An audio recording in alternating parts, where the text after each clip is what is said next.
So 1945 was a momentous year in U.S. history for no other reason than the fact that it was the year that saw the end of the Second World War.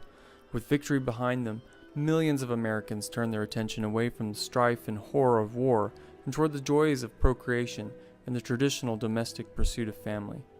A Christmas in Connecticut, also released in 1945, oddly enough in the month of August, and just days before Japan surrendered, is a perfect product of those optimistic and fertile times. It stars Barbara Stanwyck, at the very height of her formidable box office dominance, playing the part of a successful pre-suburban sort of Martha Stewart, famous for her homey recipes and vivid exposition of the glories of country living, which are told in the pages of a popular housekeeping magazine that she works for. But the big ironic twist is that she doesn't really know how to cook at all. She doesn't really live in the country or have a husband and a baby, but instead she spends all of her actual time living in New York City and shopping. Now, how she's managed to pull off this ruse is completely unclear, and it comes undone when her clueless stickler for honesty employer, played by Sidney Greenstreet, invites himself and a young unmarried war hero, played by Dennis Morgan, over to her country estate for Christmas dinner. Uh-oh! The dramatic irony and the intense hormonal highs of victory push this story forward as self-made big city writers and cool, swinging bachelors are forced together into what we can all only hope turns out to be matrimonial bliss. Is it love? Is it passion? Is it even plausible? But the real question is it any of it any good? My dear ladies and sirs, I am here to tell you, and quite frankly, that it is, in fact, pretty good? Not great? Not good? Just, pretty good. So, first off, the movie looks beautiful.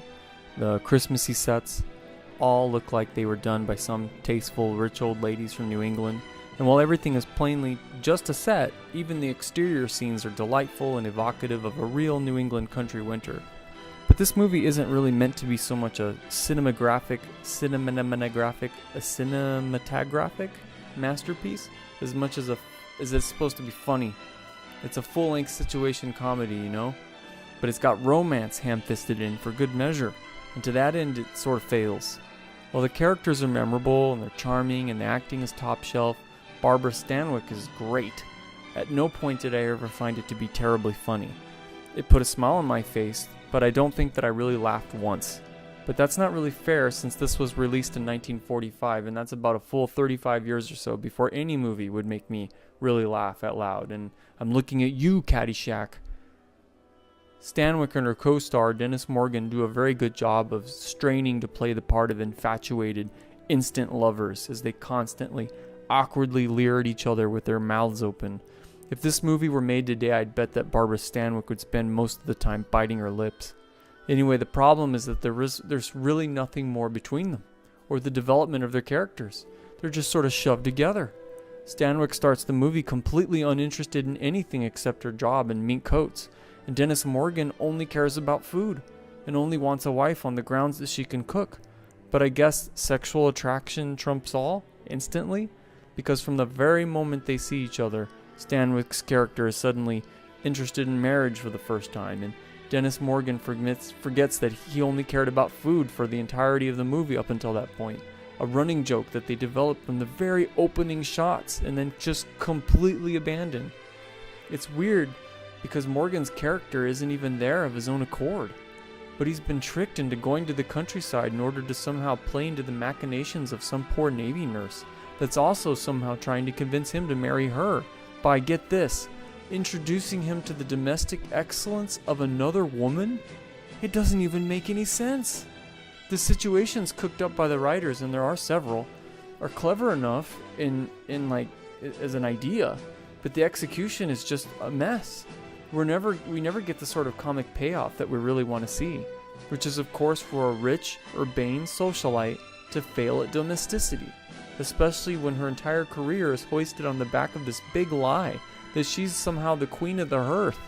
The whole first act keeps promising this ominous Christmas dinner with her boss, and it's going to be funny because the poor guy, this crazy controlling guy, is insisting on seeing her cook it with his own eyes.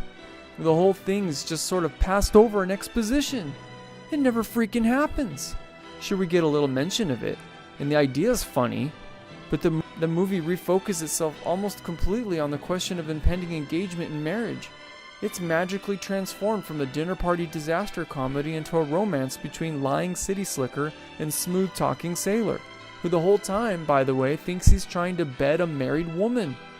Yeah, it's not the most uplifting romance that I've ever seen, but it is tied up rather nicely at the end, I guess, and in its own crazy way, it's actually kind of romantic, despite being on paper completely atrocious. It's all in the details, and in the excellent performances, which I think is this movie's real strong suit. I'm guessing from the lack of focus and many loose ends that this movie actually started off being something completely different, and that maybe it didn't end so happily in its first draft, and that perhaps it wasn't intended to be a romance at all. But instead it was probably going to be more about the follies involved in trying to keep up appearances of a double life. I would have much rather watched that movie. That sounds funny. I really didn't need to see Stanwyck's character fall in love with her special guest. And why would this one handsome guy, whom she doesn't even know, be any better than the countless other handsome men that she's probably already met before him, that she also didn't know? Was it the uniform? It's got to be the uniform. Anyway, the story's all over the place, and at no point does it ever really begin to make a lot of sense, but there are a few great subplots here and there, and the interactions between the colorful side characters are vivid and they're brought to life by a lot of great acting too. And that's basically enough to save the whole thing for me. Sydney Greenstreet is the closest thing to hilarious in this movie, as Stanwyck's overbearing yet lonely and sympathetic boss. Her Hungarian chef friend, played by the famous Cuddles Zakal, who helps her pull off the aforementioned and yet never shown Christmas dinner, adds a lot of fun moments too, the best involving two different babies that Stanwyck ends up caring for after they're dumped on her doorstep by neighboring countrywomen looking for a place to put their kids while they work for the war effort. Personally, I've never seen this movie until this year, and I'm glad I did. I like movies about and set in and around Christmas, who doesn't, right? And I've long noticed this movie on so many must-see holiday lists, but I've frequently associated it with White Christmas, since it came out around the same era of movie making, and I happen to really hate White Christmas, and so I guess I sort of avoided this movie because frequently the people who favor White Christmas will favor this one in the same way that people who love The Christmas Story all seem to love Christmas Vacation with Chevy Chase. This one surprised me though. I didn't love it, but the premise, the setting, and the fun characters and strong performances are more than enough to salvage it for me. If you haven't seen it and you like old movies, then I highly recommend this one. But what did audiences say about this movie in 1945? Well, they seemed to love it.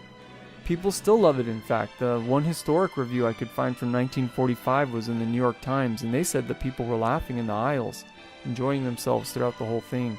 They loved it so much that in the 1950s, they even produced a radio dramatization starring Ronald freaking Reagan. Tear down that wall!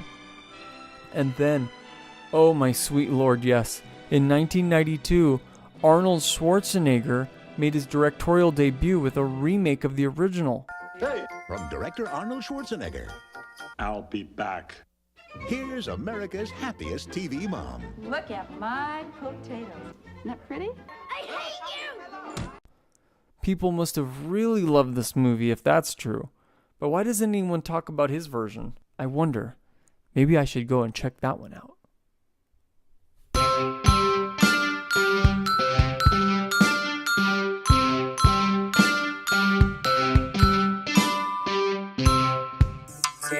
Productions.